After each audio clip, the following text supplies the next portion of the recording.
now, because otherwise it's going to shut off again and annoy me. Yeah, so we'll just chat and let her rip. Let's do it. Okay. All right.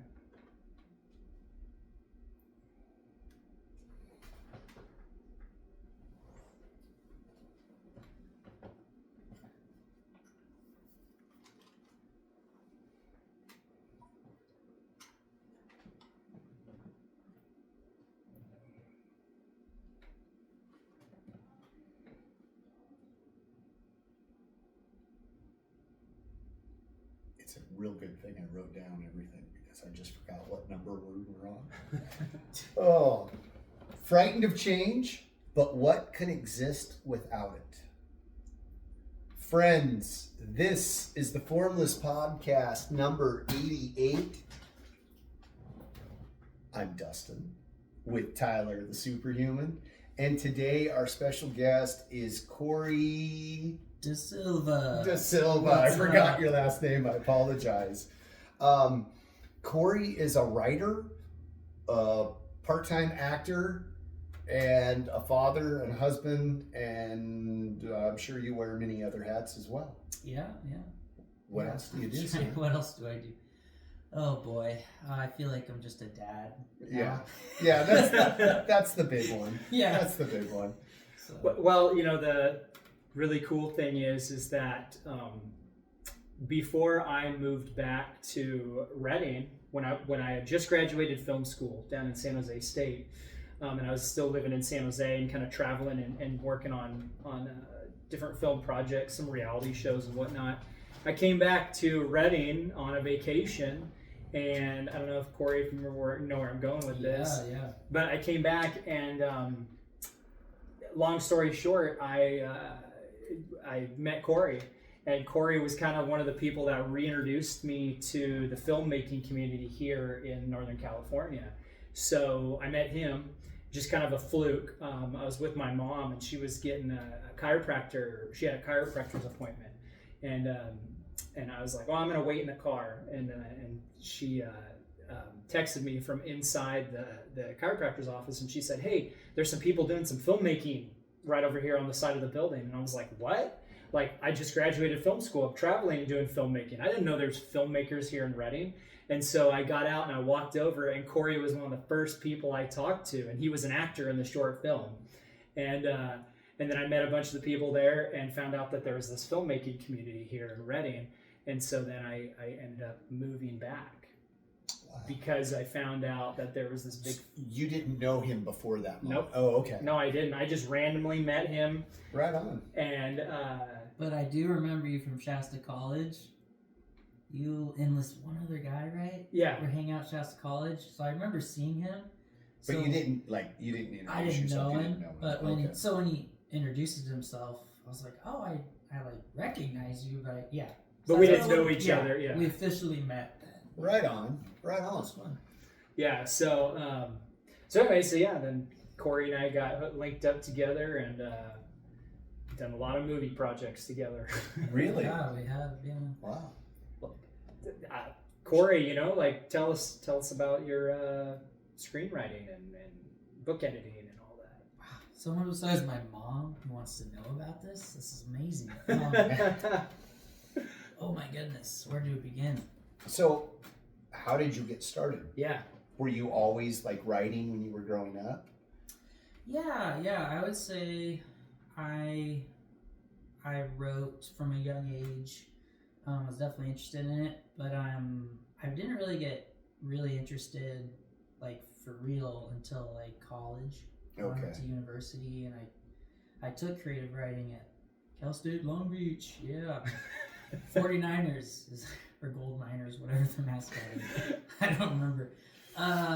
And I just fell in love with stories and books because, I feel like at least, and nothing against the schools I went to growing up, they were great, but, you learn Shakespeare and all these classics, but they don't tell you why they're classics. They don't tell you... There's nothing to compare it to go, oh, this makes sense that this is a classic. You just have to read. Yeah, or even Macbeth. hey, this is the first, story about this ever, and that's amazing. So just stuff like that. But when I got to college, my professors are like, "This book's not read A Clockwork Orange." This is the anti-hero book. That's the best that's ever been written. So they were giving me these incredible books and poems, and I just fell in love with stories after that. Right on.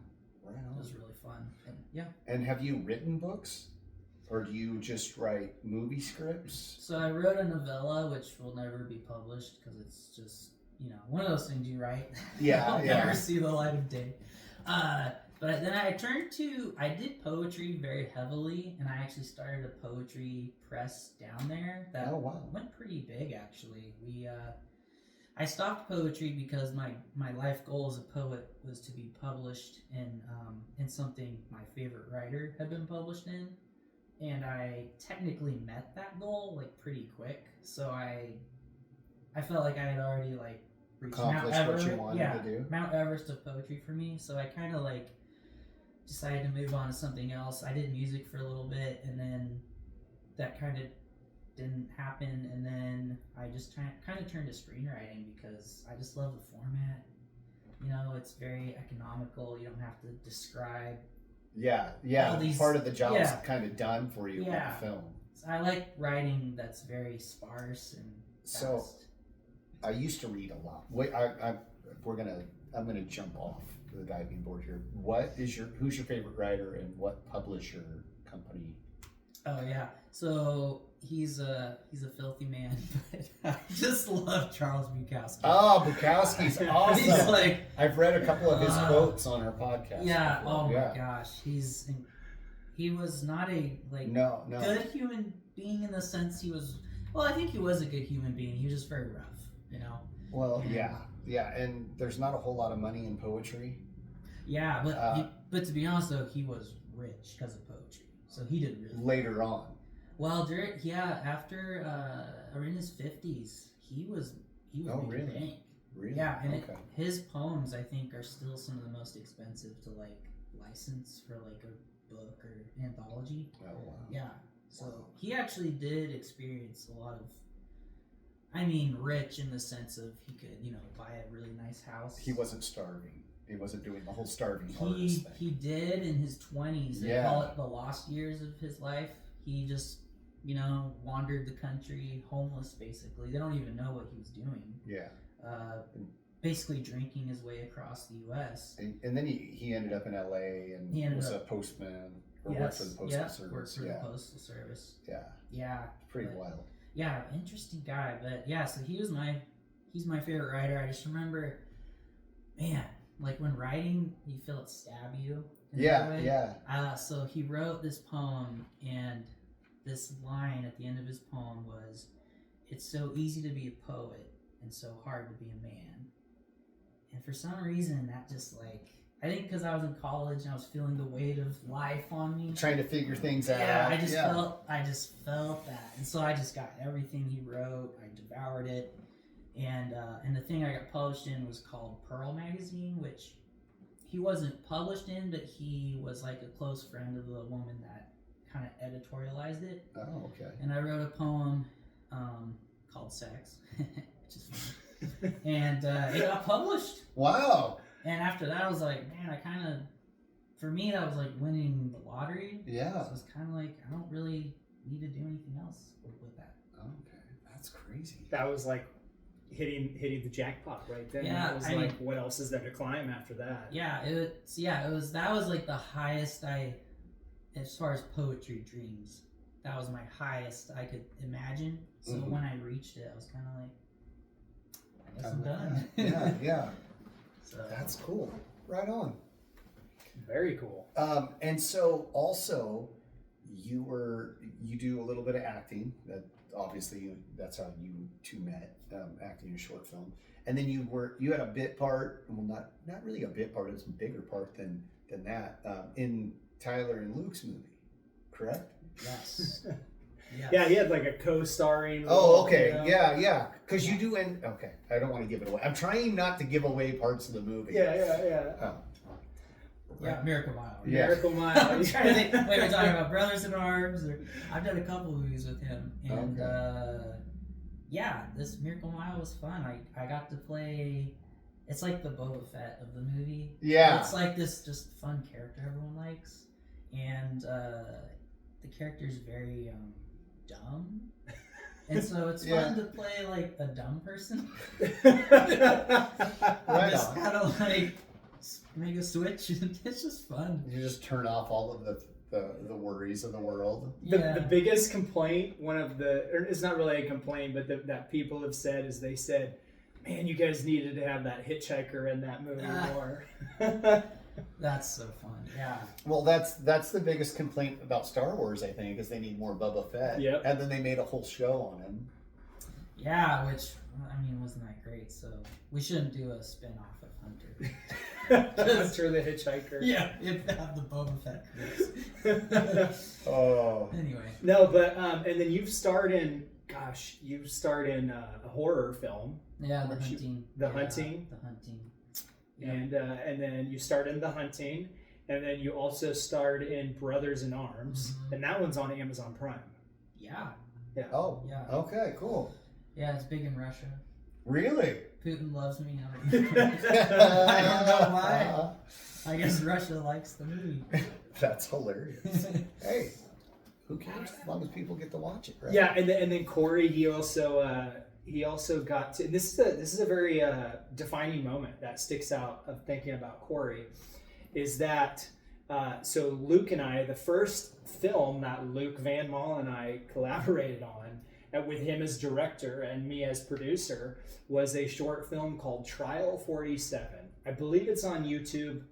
Is that the Kung Fu one where you guys are like fighting? That was a day late. No, that was a different one. But this one, we did that one 2 years after this Trial 47. But Cory plays a great role in Trial 47, and it's great. It's a great role he plays. But we were holding auditions for Trial 47, and Cory shows up to auditions, and I think you almost backed out of auditions, didn't you? You almost like I was pretty nervous. Yeah. I didn't really want to do it, but I did it, and they liked it. And Cory shows up to these auditions, and we had him here locally in Reading, and of course I already knew Cory at the time, and he showed up with his then girlfriend or fiance, Colleen, who you're married to now, but you guys weren't married at the time. And they showed up, and Cory and Colleen were in one of the side rooms of doing the auditions, like where we were doing auditions, and they were in a side room. And they were rehearsing, and Colleen was rehearsing Cory, and you were just rehearsing, and you just showed up so polished and just so, you just put in the work, and I still remember seeing you guys and her rehearsing and her helping you, and you kind of throwing your head back in exasperation because you missed the line, and then digging right back into it and getting it, whatever you were doing. And it was just really cool to see that process of like we do in karate, you show up and you dig and you're just constantly practicing. And I saw that at that moment, and I was like, man, that was like really cool. And then you got cast as the role and crushed it. It was a fun one. It's called Trial 47. I think it's on YouTube. I believe so, because when Luke was on, he was telling me about his YouTube page. It should be on there. I think it's there. So, but anyways, that was like a moment where I was like, man, like as an actor, you really like rehearsed and grind into it. That made me think of, so when I auditioned for season 2 of Backpages. Yeah. I remember just so many tall, handsome men auditioning for these roles, and I'm, a shorter guy. I don't consider myself like a Brad Pitt handsome, but these guys were like Brad Pitt. So I was just seeing all these tall, muscular, awesome men that were auditioning, and so I just realized like, I can't win on my looks or any of this exterior stuff, but I can win on all the work I've done. Yeah, if I put the work in. And I got a role. Yeah. They didn't do season 2, but I got the role I wanted because I worked my ass off. And What was that? You worked your what? my behind off. And so that made me feel proud. Right on. Yeah. Right on. Yeah, the Back Pages was a 7-episode series, like an anthology series, like Twilight Zone. And so I served as producer on that. And I believe it's still on Amazon Prime, and some of the episodes are on YouTube. But it's called The Back Pages. And yeah, Cory was in the Western episode. There's one. And actually your wife's in that too. Who Yeah. wasn't? Were you guys married at the time, or it's 2017? Yeah, we were married. Yeah. Yeah. 2016. I remember when you were working on that. Yeah, the show. Yeah. Yeah. So That's awesome. And that was all done local. all of it was Okay. done local. Yeah. Cool. And that entire episode, the Western episode, was filmed 100%, I believe, on my family's property in Conwood. We have a couple hundred acres out there, and we filmed that whole episode out there. And it's a Western episode. It's definitely a good one.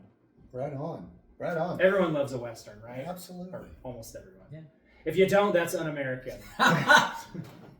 Nice. Nice. So the writing that you do, that's at least in my mind, that's a pretty solitary activity. Like unless you're Yes. writing with a team, of people, like I assume like a comedy TV series usually has a team of writers and they bounce ideas back and forth. But Yeah. like for the most part, are you a solitary writer? Yes, it's very lonely, but I've been hired to work on people's scripts, and Okay. that's usually a lot more back and forth. Yeah, that's like more of a collaboration Yeah. kind of thing. Mhm. Where do you find it, like do you set hours for yourself, like okay, I'm working from this time to this time Mhm. kind of thing, or do you just write in between? It kind of changes. At first I was pretty militant. Now, because I'm a dad, I'm a little more whenever time comes up. Yeah, time is It's crucial. so our son Bright is a little more scheduled now, sleep. So right now I've been doing every day at 4-ish. Well, 4 I go on a run. 4 a.m? 4 p.m. Oh, okay. Yeah, I have run at 4 in the morning. It's terrifying. It is. So It's scary. dark. Yeah. Yeah, I'm up every morning at 4. Okay. Yeah, I went running in the woods at 4 in the morning, and I was like, "This is the scariest That's- thing in the world That's because sketch. every shadow is a mountain lion. Uh-huh. Every shape is like a grizzly bear, and you're like, what? But yes. So to answer your question, yeah. So I go my run, and then I come home and write. Just for 30 minutes is my minimum, but if I go over, great. You go over, yeah. Yeah. So Is that to like keep the machine running, so to speak? Like Yes. if that habit of doing it every day. yeah. It's like that way you're not. Somebody once said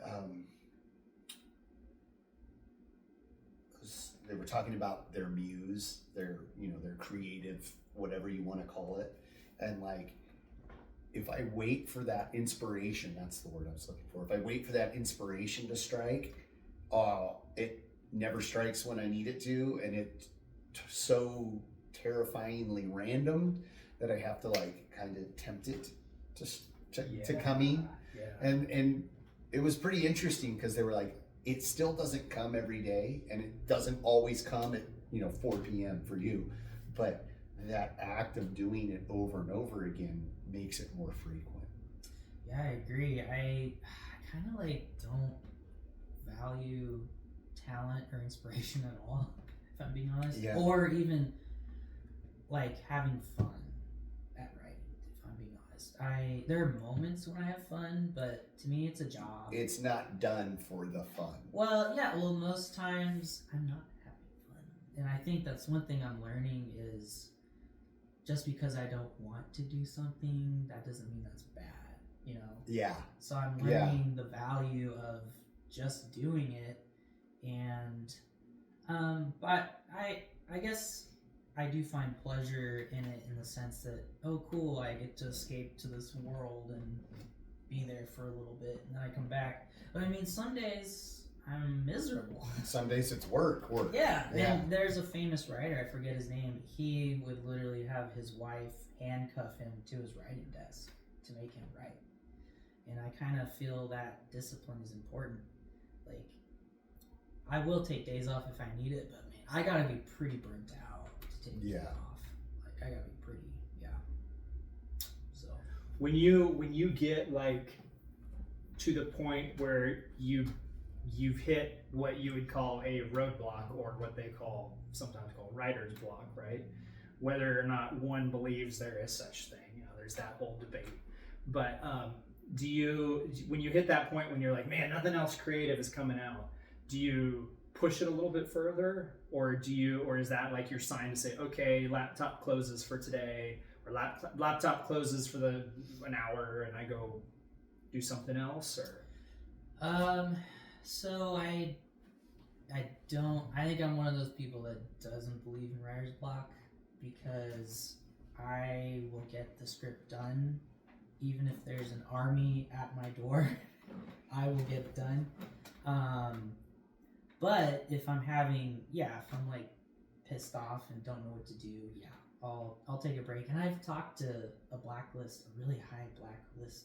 Okay, I gotta stop you. Yeah. What for the dummy in the room? Explain what a blacklist is. I'm meaning to ask you that. Yep. So the blacklist is a TV show. Well, That's not what I'm talking about. The blacklist is considered, these are the hottest specs on the market. Like, these are the coolest writers out there right now. And some people would disagree with that, but whatever, I don't really care. In my mind, the blacklist is just, these are the sexy scripts around Hollywood. These are the scripts that are if they're written, they're getting somewhere. Yeah, well, they might not ever get made, and some, I think, are written to just show off their style. Okay. Because a lot of scripts won't ever get made, but they can show you what they do. So you show it to producer. Okay. Or someone like, oh, wow. I don't like this movie per se, but I like the way you wrote it. Or oh my gosh, like, this writer has a voice. I just read a script on the blacklist about, they had to go down to a sunken yacht and steal some diamonds, and there's sharks everywhere, and it's a really cool script. But I was like, this movie would never get made. But I felt like the writer was just like, hey, if you need like a disaster, monster, wilderness movie, I can write those. Okay. And so I feel like that was still a victory.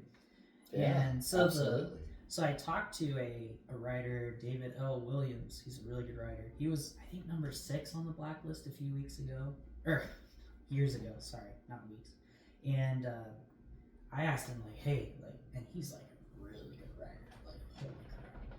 And I asked him, like, do you take breaks, Mm-hmm. And he said, oh yeah. He's like, I'll take weeks off if I need to, or like a month off if I need to. So that makes me feel a little better, like I can take breaks, but usually I'm pretty like nose to the grindstone. Yeah. Anyway. That's interesting, because for me, like, if I'm doing something that needs to be done, I feel, even if that I can't take a day off, because I'll fall out of that habit or that routine. And what I mean by taking a day off is not doing anything completely, like whatever that task is. In your aspect for writing, it would be not writing at all. Is that a break? Not writing at all? Or is it like, I'm going to write for 5-10 minutes today, or I'm going to write a paragraph and then I'm done? Yeah. Skate off for the rest of the day. There's definitely, I do usually try to take like Sundays off. Okay. And I won't write at all, which is wonderful. I'm actually the most happy when I'm not writing. I finished a script, a sci-fi thriller, and when I finish like a really good draft, I'll take like, a month off. So I took December off. I was so happy because, I would just get off work and hang out with my family. Yeah. So when I got back to writing, I was kind of like, but I'm having fun now. But yeah, it's just, I think if I get really successful as a writer, I'll definitely retire early and enjoy my life. Right on. Right on. I heard one time there was this. I believe it was Ernest Hemingway did this, and I've never read any of his books, so this is just me reading him, like reading what one of his strategies for writing was. Is that he would finish writing a chapter, and then he would write a couple paragraphs of the next chapter. So it's not like he would finish the chapter and be like, I'm done for the day, like, oh, my job's done for today. Yeah, and then the next day I'm starting finish chapter 3, and then tomorrow I'm going to start chapter 4. No, he would write a little ways into chapter 4, then stop for the day, right? Isn't that? I think I've heard that. Yeah, that's awesome. I feel like I do something similar in the sense, not to compare myself with Hemingway at all, because he's like the best writer ever. But I usually start from the beginning. If I'm like, especially if I have the draft done, I'll start from the beginning and slowly revise. And I will, at some point, I'll run out of steam, and then it's just like brainstorm writing. Like, John does this, Stacy does that, and I know it's bad, but I'm like, whatever, I'll come back tomorrow and I'll make it better. Yeah. Which is pretty freeing. That's nice. Because you kind of got like a starting point when you come back to it. Yeah. I think the trick is just getting something down, and I don't know why, but it just really helps, even if it's horrible. Yeah, yeah. No. That makes total sense to me, because sometimes, like what I was going to say is, when I say no days off, it might be just a few minutes of something. Yeah. Like anybody else from the outside looking at it would go, well, you didn't do anything. But in my head, I was like, okay, no, I put something on paper. I did some work on the podcast, or I did, a couple of rounds on the punching bag or something. I did something. Now, what was it? My 100% effort? Was it my best effort? No, but it was still done. There was still some progress made. Excuse me. I apologize for that. There's still my thinking behind that is like Michelangelo carved the David. He didn't do that in the city. You know what I mean? Like, no. that took days and days and days, if not years of his life. Was he working on it for 12 hours a day every single day? No, the guy had to eat. He had to take a nap. He did get sick. I'm sure halfway through he's like, oh, I drank too much or whatever. I don't feel good today. Okay, we'll call that good. Chip away at it a little bit. You're still chipping away. You're still making that progress, That's great. That was a way long-winded way of saying all that. Sorry. No. That's great. Wasn't Michelangelo the one who said, Cowabunga, dude. Well, yeah. Cowabunga. But was he the one that said the statue's like already there in the block of marble? He's just removing the stuff that's not the statue. Yeah. Something like that. I don't know. I butchered that. Just a legend, absolute legend. Yeah. I remember a poem, kind of what you were saying. I don't want to butcher it, but I'll summarize it. It was just a really beautiful poem where I think it was, some European country. And this person notices this man just painting every day. And she's like, oh, that's a really nice painting, she thinks to herself. And a year goes by, he's just out there. And finally, she's like, oh my gosh, this painting is incredible. So I have to tell him. So she goes up to him and she's like, how long did it take you to do this painting? And the last line is, and Matisse replied, 40 years. And I just love the commitment in that poem, just to show he was out there, Yeah. His whole life. He was doing the work. And I just really like that. Huh. It's cool. What one of the things I think that's really cool, that it's kind of the day and age we live in, is that I consider myself, in regards to filmmaking, like a producer actor, kind of like a producer first, and then I had a starring role in Miracle Mile. And then also I was credited as one of the writers on Miracle Mile. I think you take on more of the role of like actor writer, right? You're kind of those hybrid. Yeah, I feel like I took improv down in LA, so I feel like I'm most comfortable as like an improv kind of comedy actor. So I wear that hat pretty comfortably. I can act like dramatically and like serious acting, but it's not like my passion. So I'd probably, if you were holding a gun to my head, I'd probably be like, I'm a writer first, and then I will act. You know. So yeah.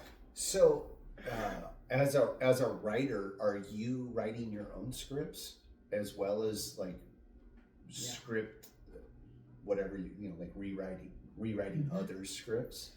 Yeah. So I'm always and there's a title for that, right? When you rewrite somebody else's script. Yes, as far as I know, I'm not like the most knowledgeable person, but for me, it's like script doctoring. When someone has like that's what I was gonna say, but I didn't think that was the correct term. I think that's the correct term, but don't shoot me, Hollywood people. I'm sorry if I'm wrong. But yeah, so I've been brought on like when people had scripts that were pretty much done, but maybe they were missing a sequence or something, and so I'll work with that. So to me, that's like script doctoring or co-writing if it's like substantial. If it ends up being like, hey, like we rewrote your entire act 2, can I be a co-writer now? I want credit for that. Yeah. Because with script like doctoring, do you even get a writer's credit for that? Mostly no. You're just kind of punching up dialogue, smoothing transitions, fixing formatting, you know, just kind of just finishing touches. Yeah. Just clean this up, make it shiny. Yeah, which I kind of did on Miracle Mile, but they were nice enough to give me a credit. Writing credit. Well, I mean, so to speak on that was that Luke and I, you know, we did several drafts of Miracle Mile. I can't even remember how many drafts. And then when we went to make the film, we said, okay, we're pulling the trigger. We're doing this with what we've got. One of the things is we said, Luke and I both agreed, like we're hiring Cory to come on and redo this script, like punch it up, script doctor, clean it up. No questions asked. We are budgeting part of the budget for Cory to come on and do this.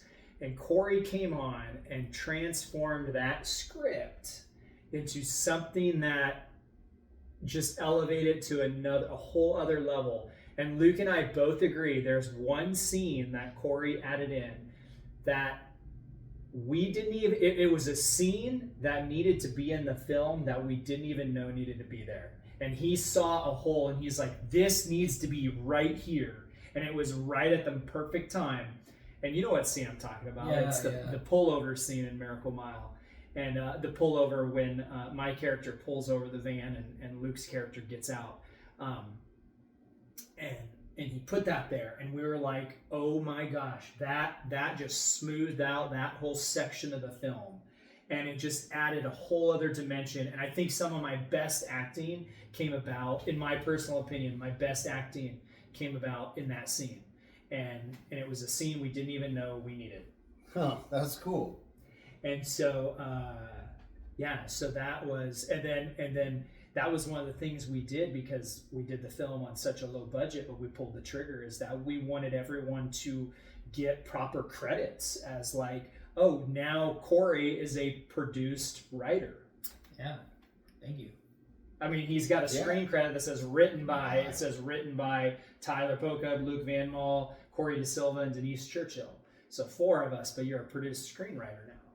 And so that's a big deal. That's a huge deal, right? Deal, yeah, because that shows really like you've done work. Yeah, right? Going back to the blacklist, some of these writers are incredible, but you go to their IMDb and it's like nothing. So it's nice. Wow. Yeah. So it's really nice that you guys did that for me. So if you ever get to that list, if you haven't been on there already. Soon. Sorry, not to make assumptions. Cory's gonna be like, I got this. Like, I'm a produced screenwriter. Then they go back to your IMDb, and it's like, oh, and he's actually made a movie, and we've so we know he's a real person, and this is like a legit thing. Yes, he's not AI or chat. He didn't just AI the script. Yeah, and so and I think that's really cool to have those two roles that you have, actor and writer, because you can look at that and on the go, like on set, you can be like, oh, I think we need to change this line. Like this needs to be changed to this line will land better now, like this. Instead of trying to force an actor to say a line a certain way, and it looks good on paper, but then when you go to act it out, it doesn't quite fit with that actor or actress.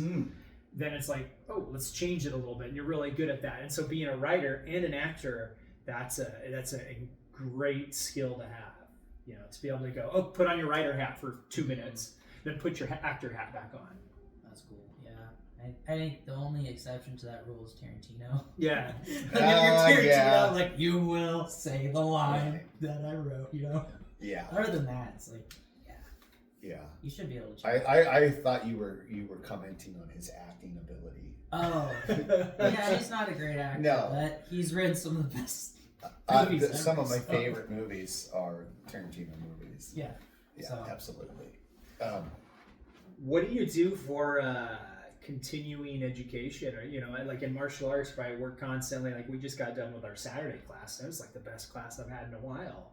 And it was really thank you. Kind of it was kind of the basics, right? Like fundamental stuff. Just the fundamentals but going back and just honing those fundamentals just really it just makes you better, right? I mean, there's a word I'm trying to say about that, but it just makes you better. And like what do you do as a writer? Like do you like right now, like me, so like I've written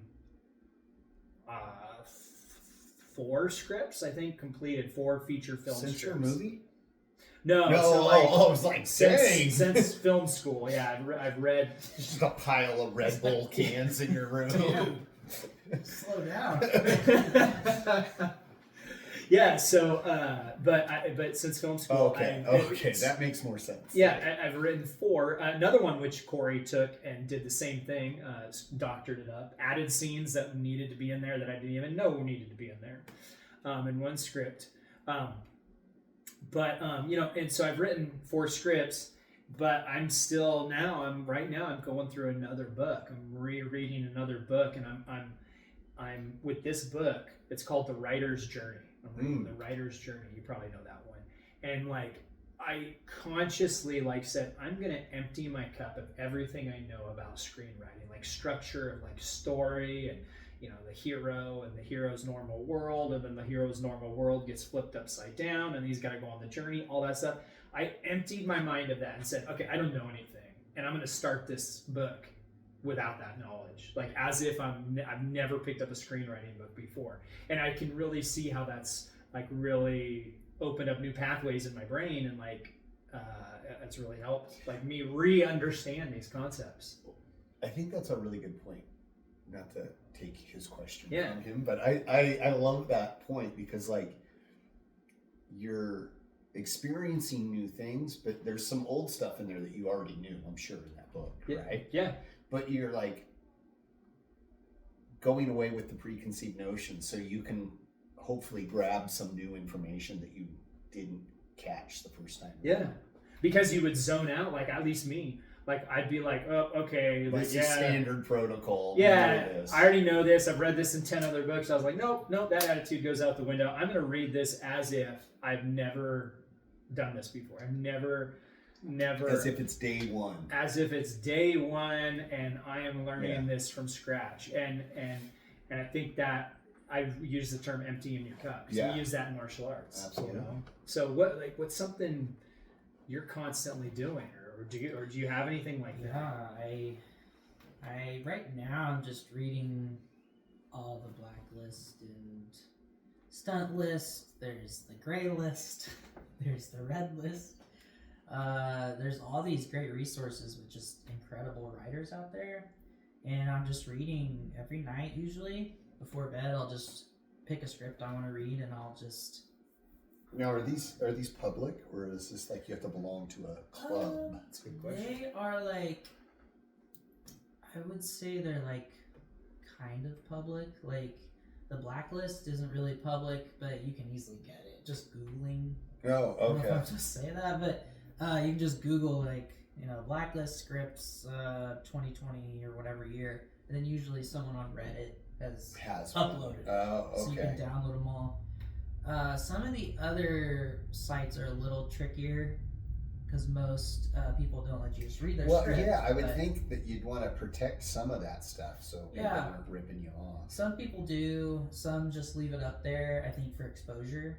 So I'm just reading those ones. And then if there's one I really want to read, I can request it, which I have never done that yet. So I'm nervous to do that. But someday I'll just beg the writer, can I please read your script? It sounds amazing. So I'm reading those every night. And right now it's just teaching me like just, I don't know how to describe it other than just the way you use words. Like I read the other day, a guy in a script, instead of saying he placed his cup on the hood of his car, he says he orphaned his cup on the hood of his car. And I thought, that is such a cool way to describe, setting his cup down and leaving it. Yeah. So I'm studying all these people because they're just so good, and it's teaching me just ways to be creative. Just a different use of the language. Yeah, because you couldn't, there's only so many words, and you don't want to. I had a writing mentor, and she would yell at me whenever I used walk or sit, look, nod. When I ever used a word like that, she would just be like, "That is so dumb. Like anyone can use that word." So she really pushed me to like, okay, what's a more interesting way to say stand? Or maybe I don't need to say they stand. Maybe I can do something else. So, so that's what I do right now. Right on. Yeah, that's cool. That's cool. Yeah, and I noticed your writing style, which I love. Your writing style is great for comedy because you're very, how do you call it? It's very minimal. Sparse. Yeah. Sparse. There's another word though, but we've used it before. Economical? Yeah, there's another word, but it's just very staccato. It's staccato. It's very staccato, where it's just like he sits, he drinks, like stuff like that. But in the flow of like comedy, it works because you don't want to have like a lot of flowy, descriptive dialogue in comedy. Like it's gotta be snappy. It's gotta move fast, and I've been reading quite a few scripts recently, like putting on my producer hat. I've been reading quite a few scripts, and I can get a sense on the first page. I'm like, yep, nope, nope. I mean, you probably do the same thing. Like, no, this one I don't want. This is how the rest of the script is gonna go. No, they've got misspelled words. No, they spend a paragraph describing something. Like, no, I don't like. It's too much. It's just too much. Yeah, it's got to flow, and you always hear about the movie producer who takes home 20 scripts to read on the weekend, and he reads the first page and throws it on his rejected pile. I'm kind of being like that now. Like you get a sense for it, right? Am I right? Like if you're reading a script every night. Yeah. No, when I was a poetry editor down in LA, we could tell within 2 lines if the poem was any good. You can just tell a good writer because a good writer will not waste a single syllable, Like they're just very purposeful with their words. There's a rhythm. So like staccato-ness, it also works for thrillers too. Like short, punchy, like, because when you're being chased by a monster, you don't, and the wall was green and it made him feel, Things have he to turns, happen. gets out the door, rah, the monster grabs him, he gets it, You want to be like, punching. So, yeah. Well, and I would think that it needs to make you want to read the next line or the next paragraph. Yeah. Yes. Well, and yeah. That you want to keep going. So if it doesn't make you want to keep going, it's like we're gonna rip this Band-Aid off right now. Yes. It's got to hook you and just keep it in, and and it should just flow. It's It should almost be like you're not. It should just be like a greased slide as you're reading it. It's just like, well, okay, my eyes can't stop. I can't stop. Yeah, and just like what's happening next? Yeah. Kind of thing. So this is a question for both of you. When you write scripts, are you writing like the placement of the camera or what the camera sees as well? Or do you just write the dialogue and... So everyone will tell you not to write camera, or what's the other one they say not to do? I'm blanking. Oh yeah, like don't describe scenery. Yeah, what can't be seen, like their feelings. Yeah. But I've actually found, I think that's good to adopt, but I've actually found reading these new writers that they do that. They put in emotion for the characters? Yes. And they do it, you have to be really good and careful. I would think you would need some. Yes. Like just to set the tone. Yeah, so I used to be really dry, very no emotion, because we can't see it on camera, right? So why would I write it? But I'm finding that really good writers will figure out how to do that and make it visual somehow. I don't even know how to describe it, but so I would say yes, don't write that stuff, but then do write that stuff when you get good enough, I think. There's always rules that are to be broken. Yeah, when I see, in a script that says we see, like it describes the camera, we see this, and camera pulls back to reveal it. I'm trying to empty my cup here. Yeah, that's hard for me. It's hard for me to digest those things. Because isn't that what the director should be thinking about? Director of photography and director. Yeah. Yeah, and so, but at the same time, when it's done well, it's done well. And you won't even notice it. It's like a similar thing, like what's things we're taught. Well, don't do this as a white belt. Don't ever do this. Don't ever do this as a white belt. Don't ever drop your hands, right, as a white belt. Don't keep your hands in front of your face. Well, as a black belt, I drop my hands down all the time, but it's on purpose. I know I'm breaking. There's a reason for that. Yeah. There's a reason for it. So it's not it's not like breaking the law, right? It's like Cory knows better. It's not a concrete rule. Yeah, I would say I'm finding there are no rules. Yeah. And that's really fun. But you obviously, I think it's probably good for beginners to know the rules. Like, this is good formatting. Yeah. Don't do this, don't do this, don't do that. But then at a certain point, I don't know what happens. You're able to kind of, because man, the stuff I'm seeing and writing, sometimes they don't even use slug lines. Like they don't use scene headings. Really? Which is like weird. Like not through the whole thing, but what's a scene heading? So like exterior mall day. Okay. John gets out of the car. Instead they'll be like, they'll start with like black screen. We hear footsteps, hard breathing. Cut to a van door slides open. Hiking boots, hit the ground. Pan up to reveal John, 40s. See how that's way more interesting? Mm-hmm. It's like visual, and they didn't use a scene heading. And then they'll be like, when that scene's over, they'll cut to interior of the mall. He walks up to the receptionist. So, when you're starting out, every professor and person would tell you, that's terrible writing. You didn't give the scene.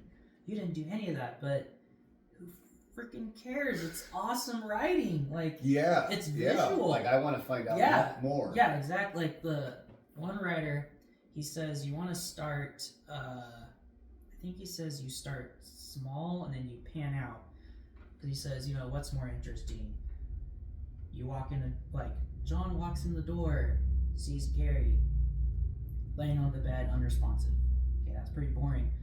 What about you do, we open on a candy wrapper on the floor under a bed, we pan up to see Gary overdosing on the bed. Mm-hmm. The door slams open, John runs in. What? It's so much more interesting. Yeah. Yeah. You're starting small and Zoom. The candy wrapper, and then you're slowly opening, and it's like you're unfolding the story. Well, and I find movies where I don't quite know what's happening at the beginning to be the fascinating ones. Like where I'm trying to figure out, okay, where are we? What are we doing? What's the purpose of this? That's exciting because it takes work. I'm not just sitting there going, entertain me. Does that make sense? Yeah, no, it does. I personally, that's my personal feeling. I like stuff that I have to work at. I love music. Is a big passion of mine, and I like to get lost in what's going on. Like, okay, listen to the drums, listen to the tempo of that. That's an interesting kick pattern, or that's an interesting guitar riff, or that sax solo is like going places I didn't think of. It's just it engages me. So that's like I like that stuff. Yeah, that's cool. That's great. It's kind of like, I don't know how to describe it other than it's like easing someone into the world. It's like, the movies rarely start with, everything at once. Some do, and it works, but, usually the credits, you get into the world, you see this image, and I agree, that's more interesting to me. Yeah. You don't quite know everything yet. They're slowly unveiling everything, and it's almost like, I call it, one technique I love and I want to write a book about is called The Monster's Lair. And I've noticed in thrillers that, so like Silence of the Lambs, and Clarice Starling finally gets to Buffalo Bill's lair. Yeah. The Monster's Lair. It's Buffalo Bill's lair. You're just unveiling weirder and weirder. Like there's the decomposing body. It puts the lotion on its skin. There's the weird basement. Yeah. And the lights turn off. There's a woman in the well. So it's like, they like slowly, especially in the climax. They're pulling that Band-Aid off super slow. Yeah, they're like just torturing you. And I've actually read some scripts that do that the whole time, I think. Like House of a Thousand Corpses, which I think the movie's horrible, but sorry, Rob Zombie. But I love the script because I feel like the whole movie was the monster's lair. You start on the road, these guys are in a car, you don't know why they're in the car. Yeah. So I was just reading that script like, what is happening? Because weird thing happens this page, another weird thing. But it just keeps you going. Yeah, it's like they like kept adding weird things, and I kept reading because I was like, I need to find out what happens because this is so weird. Yeah, and I love that kind of writing. Yeah, right on.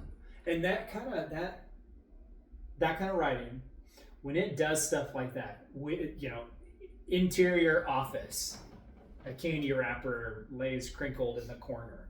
Well, that right there directs the director of photography and the director to start that scene probably on a close-up on the candy wrapper. So that's a really good way of suggesting how the scene plays out. Because if you describe it on something small like that, like if it said interior office day, an ant crawls on the side of the wall. Well, you're not going to see that in a wide shot. You're not going to see the ant in a wide angle lens with a wide shot. It'll never show up. It'll never show up. So obviously it's going to be a tight close up on an ant on the wall.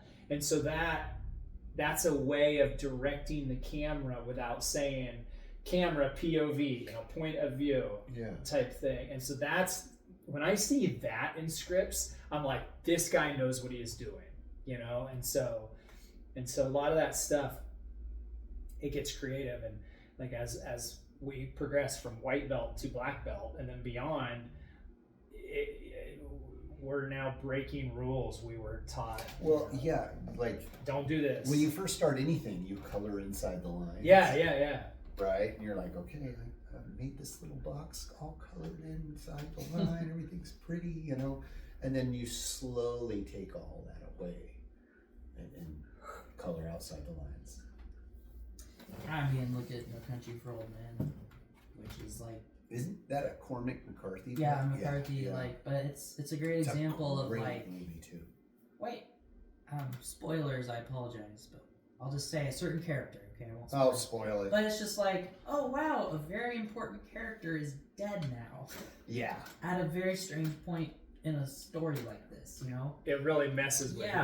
Similar to Psycho, Alfred Hitchcock's Psycho, where this very important character is dead very early, and you're like, what's the story now? And then it becomes another character's story. That was such an interesting. And then I read a script the other day where the main character died at like a pretty early point. Mm-hmm. So it's like, yeah, once you Like Game of Thrones. Yeah, every just kill everyone. every character you fall in love with dies tragically. Yeah, so it's like once you know the rules, it's so cliche. Once you know the rules, you can break them. But it's true. It's true. It's But true. you have to learn the rules first. Yeah, because if you could still break them on accident, right? Yeah, and be yeah. oh, it's genius. But I think it's But I broke the rule and I didn't even know it was a rule. yeah. Same thing for music. You do. Yeah. I come from both sides of that. Like I see the purpose of learning all the rules and being like disciplined and playing inside the box. Once you figure out how to master the inside of that box, then you jump out and you're like doing whatever you want. I see that side and it totally makes sense to me, but I've also come at it from the other side where it's like, I don't know anything about this and I'm just gonna figure it out and fart around until I do something that's fun for me. Yeah. You know? Yeah. Yeah, that reminds me, I'll just say real quick, they call it, I'll keep it G-rated, an FU script is what they call it. It's where you intentionally as a writer break all the rules because you're like, whatever, I'm going to write the script I want. I'm going to be as crazy as I want to show off my voice, my style, and so those are fun to write. Yeah. Where you're just like, every rule is gone, I'm going to do anything I want. And one guy wrote, I think it was called Alien Colony, and it was a prequel to Aliens. So the idea was like, well, what happened before Ripley showed up in Aliens? To the colony? What happened to the colonists? These screenwriters were like, I want to know. So they wrote that script. It went viral, and they ended up getting, I think, some jobs from that. So really? That was a total like, whatever, dude. I'm doing my own thing. Blah blah blah. And it's fun. Wow. Anyway, sorry. No, that's cool. No. That's back to what you were saying. The No Country for Old Men. It really, the thing about so to back off on that, the thing about being a black belt is versus a white belt. A white belts can be very unpredictable, right? So we got to acknowledge that. Yeah. They can be very unpredictable because they don't have any timing. But once someone gets a little bit of timing, like a white belt, and they get toward blue and then purple, they start getting a timing like a bop, bop, bop, bop, bop, bop, bop, bop. But their timing, and it's predictable. And then once you get to your black belt, like I work on breaking my own timing, right? Like breaking those patterns. Breaking those patterns. Like I'll even take it so far as to say, I don't even know what move I'm gonna throw when I move into someone. I guess I'm gonna find out when they find when out. it happens. Like I'm gonna find out as soon as a split second before they do. And so No Country for Old Men, I mean, it kills off a very important character and it just messes with the audience psychology. You've seen it. Right? Yeah, I have. And it just messes with you. You're like, wait, and even somebody that doesn't know screenwriting and story structure would be like, wait, what? Like they know something's off, but they don't know what it is. And so then it really messes with audience expectations. Same thing with timing. You're messing with the timing. Oh, I'm thinking it's bump, bump, bump, bump, bump, bump, bump, bump, bump, bump, bump, bump, bump, and it's like bump, bump, bump, bump, bump, bump, bump, it changes or everything. Bump, bump, bump, bump, bump. Yeah. Right, like that. And so it messes with the timing and in your expectations. And when you get to that level of screenwriting, you see those scripts, you're like, okay, like this person knows what they're doing. And it's like really creative. Yeah, it's like they're just messing with me now. That's what it feels like. Yeah. Well, yeah, that movie opens kind of unusually too. Like, isn't that the one where he's hunting and he's like looking through the scope and you're trying to figure out what he's? I think so. Yeah. Yeah, because so he's out hunting. Yeah. And it's like near dark or right before sunrise. I can't remember what it is. One of those. But it's kind of dark and you can't really tell what's going on outside of his field of view, And then he's like looking through the scope and he looks up and he's looking through the scope trying to like decide what he's looking at. Like, what is this? That's the kind of stuff that's like to me is like, oh wow, what's going on here? Like, I want to figure out what's happening, you know. But why are they showing us? Yeah, why are we doing this? That's a great interaction. Yeah. So so what's next, Cory? Like, what's you're gonna keep grinding on writing, and you got obviously that sci-fi thriller script. You're polishing that. Mm-hmm. I'll be excited to read that again. I'm right now. Yeah, I'm just trying to get better. Keep producing really good scripts. Working with this guy named Danny Manis. He's down in LA. I brainstorm everything with him now. Oh, really? Just because he has saved me like months of work just running an idea by him. And he'll be like, oh, do it like this. Yeah, or yeah. Here's an idea. Which I feel like I would have gotten there, but it would have taken me like 3 months of playing around. As opposed to like... Yeah, because he's developed movies. He's consulted so much. So he's just able, like a second. Oh, do this. And I was talking an idea with him last month, and man, the idea he gave me was so cool. I was like... So I'll probably just keep... I'll take paid jobs as they come up, but I also, work full time, so it's not like I'm starving for screenwriting jobs because I have a job. But so I'll take on side jobs probably when they come up. In the meantime, I'll just keep writing scripts, getting better, submit them to Blacklist and other places just to see what the reception is. So I'm curious what Hollywood thinks of it, Hey, that can only help. A And produced screenwriter. Yeah, I'm curious. So I'm like, do they like my writing? Do they hate it? It's just good information to know. So, yeah. And you see this guy that you have, he's kind of like a teacher, mentor. Yeah, he's like a freelance script consultant. He's Danny Manis on Twitter or X, and he's just a really cool guy. I can't recommend him more. He's great. Right on. You good here? I'm good, I think we've used up our allotted time. We've got a couple of other things going on today that we need to get to, and I'm starting to lose my voice, I think, all of a sudden. I was trying not to cough, so.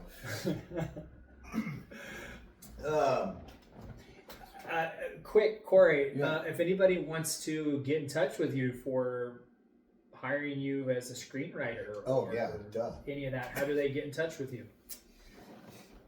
I'm hard to find, but I'll probably plug. I do write occasionally for my dad's Substack. You'll probably find me there. It's StephenKDesilva.substack.com, and it's cool. STEPHEN, not V.